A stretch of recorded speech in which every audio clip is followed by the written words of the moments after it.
Good morning, folks. Welcome to Advisory. Happy February 1st. February, of course, is Black History Month. So, a couple days out of each week in February in Advisory, we're going to be discussing Black history and its importance to American society today. Because while we do use February to specifically hone in on Black history and Black contributions to American history, it's important to note that Black history is American history and that the Black experience in America is inextricable from the way that this country started and what has happened since.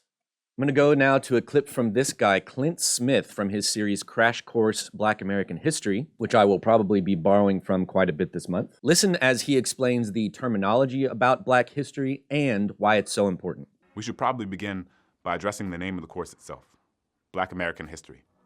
Over the course of American history, the language used to describe Black people has changed and evolved over time and will no doubt continue to change and evolve moving forward. Across the United States today, the term Black and African American are often used interchangeably, and there's a good chance that we'll use them interchangeably here as well. Typically, African American is meant to refer to people of African descent who were born in or are living in the United States. In the U.S., there are Black people whose ancestors were enslaved many generations ago and who are unable to trace their lineage to a specific place of origin. And there are Black people who immigrated to the United States just a few years ago from countries all over the world. While people's histories and experiences may be different, each of these groups of people and everyone in between is Black. And that plurality of experiences is both a remarkable and just a beautiful thing. As we'll discover, there's a great deal of fluidity with regard to how these terms are used and who they apply to.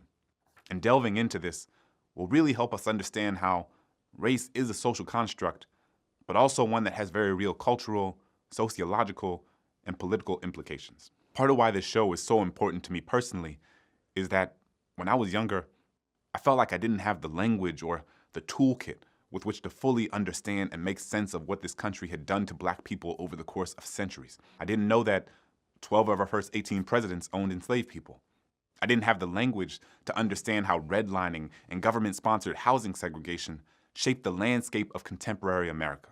I didn't know that New Deal legislation and the GI Bill after World War II purposely left out millions of Black people from accessing its benefits, basically trapping them in intergenerational poverty, while millions of white Americans received those benefits, giving them a leg up into purchasing homes, attending and graduating college, and moving comfortably into the middle class.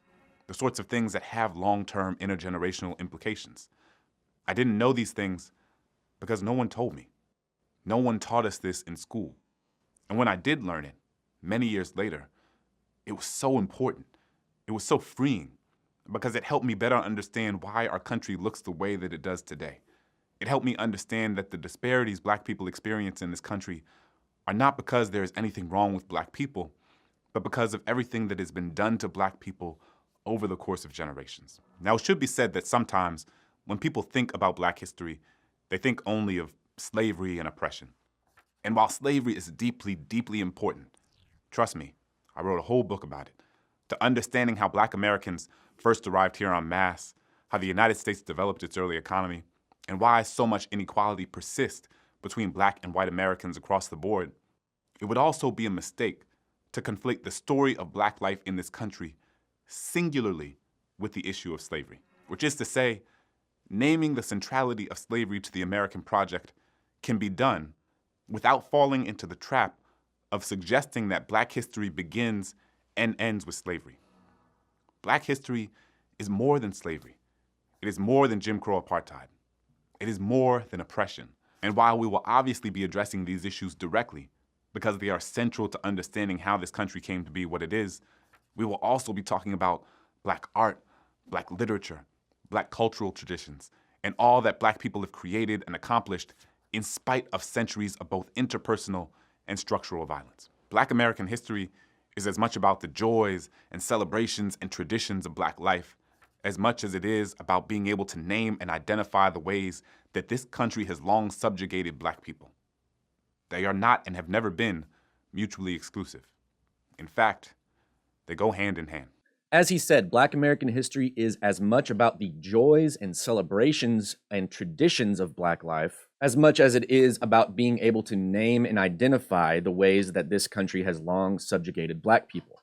They are not and have never been mutually exclusive. In fact, they go hand in hand. And that is how we will be approaching Black history in Advisory as well. We will spend some time talking about some uncomfortable truths about Black people's history in this country. And at the same time, we'll be talking about the many, many contributions that Black folks have made to this country in spite of that oppression. And it's to that end that I want to start off by talking about James Baldwin. James Baldwin was an excellent writer and activist, and his work and his speeches and his interviews still very much resonate today. And so the first video you'll watch will be a little bit of an introduction to Baldwin and a little clue into why he was being tracked by the FBI. And then after that, you'll watch this video about James Baldwin's debate with a white intellectual named William Buckley. And even though this may feel pretty dated, it was back in 1965 at the height of the Civil Rights Movement. There are some discussion questions that you'll be talking about after the video that you should preview so that you know what to look for while the video is going on. But I want you to see from these arguments in 1965 just how divided folks were on the issue of race at the time. So I hope that you enjoy learning a little bit more about James Baldwin. So enjoy the lesson today, be good to yourself and others, and I will see you real soon.